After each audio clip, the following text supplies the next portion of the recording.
सादर नमस्कार, सादर जय जिनेंद्र। क्षमा न्यूज चैनल कहीं भी कभी भी सही और सकारात्मक समाचारों के लिए देखना और सुनना न भूलें। साथ में आपसे विनम्र निवेदन है कि यदि आपने इस चैनल को सब्सक्राइब नहीं किया है तो कृपया अवश्य कीजिए और शेयर और लाइक करना ना भूलें। महाराज श्री गुरु के बारे में मेरी जिज्ञासा थी। हाँ, परिवर्तन समझ गया। देखो, गुरु के संबंध में गुरु जिंदगी में एक ही होता है। आचार्य अनेक हो सकते हैं। पूज्यवर कुंद स्वामी महाराज, आचार्य अनेक हो सकते हैं। रिपीट कर रहा हूं, आचार्य अनेक हो सकते हैं लेकिन गुरु एक ही होता है।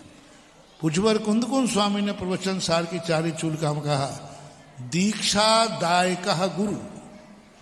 वहां दीक्षा देने वाला आचार्य नहीं लिखा।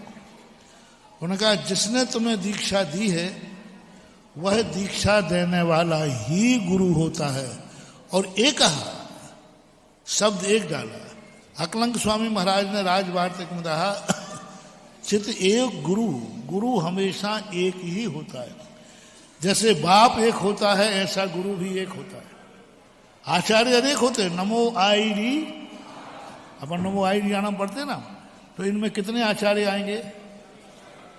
बहुत सारे आचार्य यहाँ भी हैं, विदेश क्षेत्र में भी हैं, पूरे 3 लोक में 2.5 द्वीप के अंदर कितने आचार्य हैं। तो वे आचार्य हो सकते हैं, वे वंदना के योग्य हैं, नमो आईडियाणाम के योग्य हैं, लेकिन गुरु के योग कुंद स्वामी ने स्पष्ट कहा, दीक्षा दायका गुरु एक।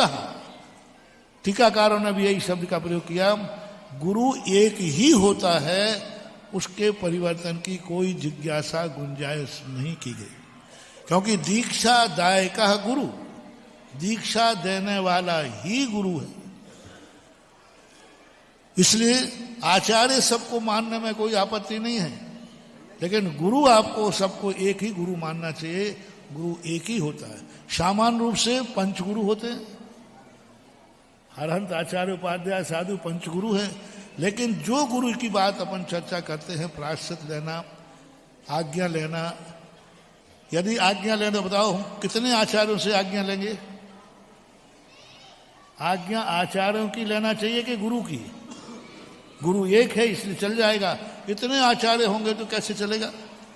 आचार्य अनेक हो सकते हैं, किसी को आचार्य मानने में आपत्ति नहीं होना चाहिए, लेकिन गुरु मानने में आपत्ति होना चाहिए। गुरु एक ही होता है।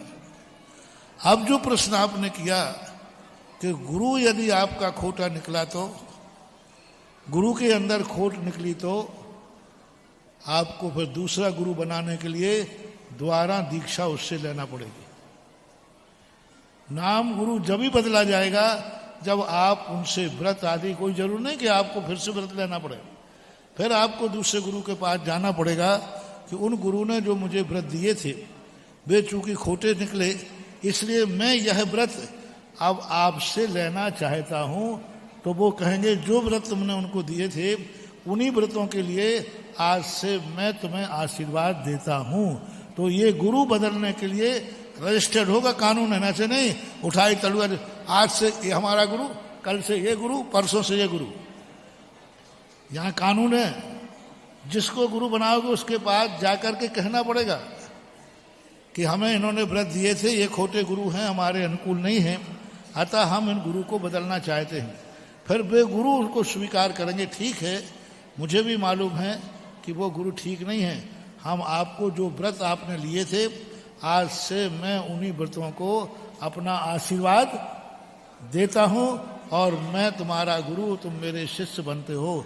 ऐसी अनुमति लेकर के फिर अपन गुरु बदल सकते हैं, लेकिन उसकी प्रक्रिया बहुत, पहले आपको ये करना पड़े, ऐसे ही नहीं बातों बातों में बदल दो।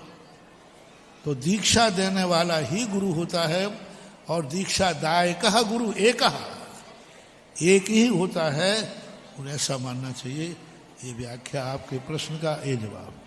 2 दिन पहले जिक्र किया था कि नए युग की तो शुरुआत हो गई है, लेकिन गुरुवर जो ये अध्याय की शुरुआत जैसे ही हुई तो मौसम ने अपना उफान ले लिया, प्रकृति जो अपना रौद्र रूप धारण कर ली, तो जो हमारा प्रशासन बाहर खड़ा हुआ था, लगभग 7:10 का समय था, तो सभी लोग मुझसे ये पूछ रहे थे कि बिहार होगा या नहीं होगा।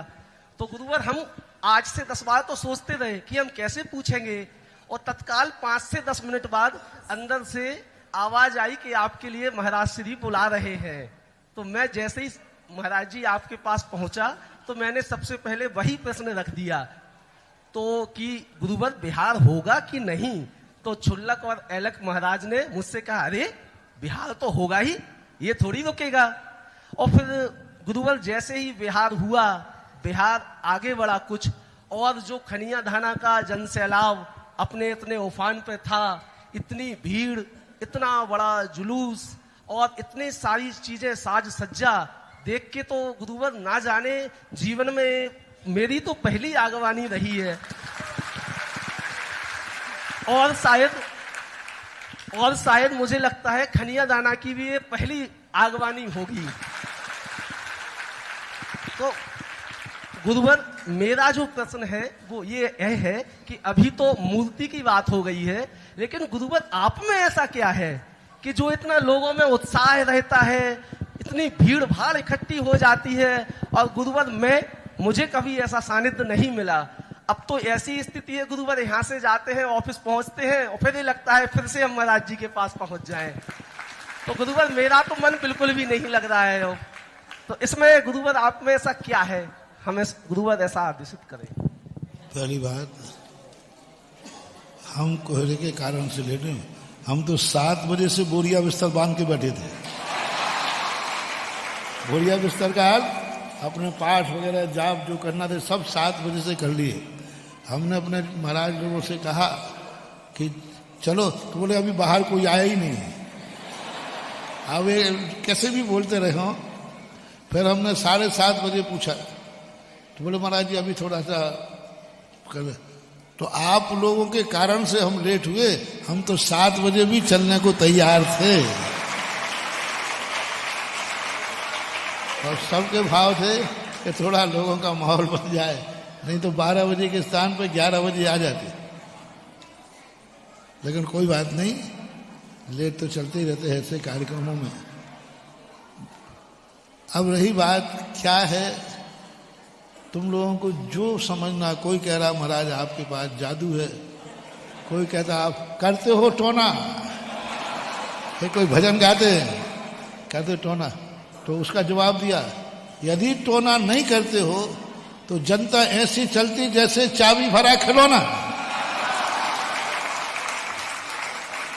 चाबी भर दिए कुछ नहीं। महानुभाव, सब व्यक्ति देखो, हर व्यक्ति उपकार को भूलता नहीं। मैंने कहा ना, अपना भारत देश है, वो जानता है कि किससे कहाँ कितना उपकार होने वाला है। ध्यान गुणवान का किया जाता है और पूजा उपकारी की जाती है। जैसे अनंत तीर्थंकर होते हैं, सभी भगवान होते हैं, हम सभी का ध्यान करते हैं, लेकिन मंदिर में किसको बैठालते हैं? तीर्थंकर को। पूजा किसकी करते विशेष रूप से? तीर्थंकर। तो क्यों अन्य जो सामान्य केवली हुए हैं उनको क्यों नहीं बैठालते?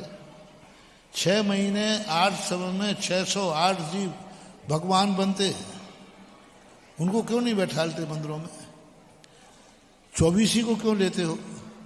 तो उसका मूल कारण होता है 24 का उपकार है।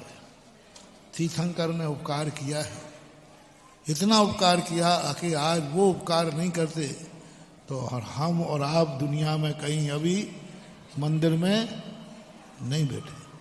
इसी प्रकार पब्लिक है, मैं तो कुछ करता नहीं हूँ, लेकिन जनता मानती है कि महाराज का उपकार हमारे नगर पे है और होगा। उसी कारण से मैं तो यही सिद्धांत मानता हूँ, क्योंकि शास्त्रों में लिखा है जिनके उपकार होते हैं कि तो उपकार की पूजा की जाती है, उपकारी की जाती है। कई लोग कहते हैं भाई तुम इन्हीं का पूजा क्यों करते हो, इन्हीं के पीछे क्यों जाते हो, इन्हीं का मंदिर में अर्घ्य क्यों चढ़ाते हो? तो एक ही जवाब नीति का है कि उनके उपकार हमारे ऊपर हैं। जिनके उपकार होते हैं पूजा उनकी होती है, और जिनके उपकार नहीं होते हैं वे गुणवान होते हैं, उनका ध्यान होता है, उनका जाप होता है, उनका चिंतन होता है। ये अंतर आता है। नमो रिहंताणम कहकर अपन सब भगवानों का चिंतन करते हैं, जाप करते हैं, लेकिन जब मंदिर की बारी आएगी तो हम किसी ना किसी तीर्थंकर को ही चयन करते हैं, क्योंकि यहाँ पूजा की बात आती है। सामान्यतः यह लक्षण हमें देखने में आता है। बाकी क्या है ये तुम जानो, तुम क्या है, तुम क्यों मेरे पीछे घूमते हो, ये तुम जानो। सेठ नहीं बता सकता है, ग्राहक ही बताएगा। फूल नहीं बता सकता है कि मेरे में क्या है, भौरा ही बताएगा कि फूल में क्या है। फूल नहीं बता सकता कि मेरे में क्या है, भौरा ही बताएगा कि फूल में क्या है। हीरा नहीं बता सकता कि मेरा मूल क्या है, जौहरी ही बताएगा कि हीरा का मूल क्या है। वो कहते ना, हीरा मुख से दाक है, लाख हमारो। हीरा नहीं बता सकता मैं कितना मूल्यवान हूं, उसका मूल्य तो जौहरी आंकता है। जौहरी को पता रहता है कि इसका मूल्य कितना है। फूल नहीं कह सकता कि मेरे में क्या सुगंधी है, उसका तो भौरे से पूछो कि इस फूल में सुगंधी क्या है। इस प्रकार मैं नहीं कह सकता हूं कि मेरे में क्या है। इन भक्त भौरों से पूछो कि इनको क्या सुगंधी लगती है, ये तो यही बताएंगे। उसमें एक आप भी हो। और क्षमा न्यूज चैनल देखने के लिए आपको बहुत बहुत धन्यवाद। सादर प्रणाम। सादर जय जिनेंद्र।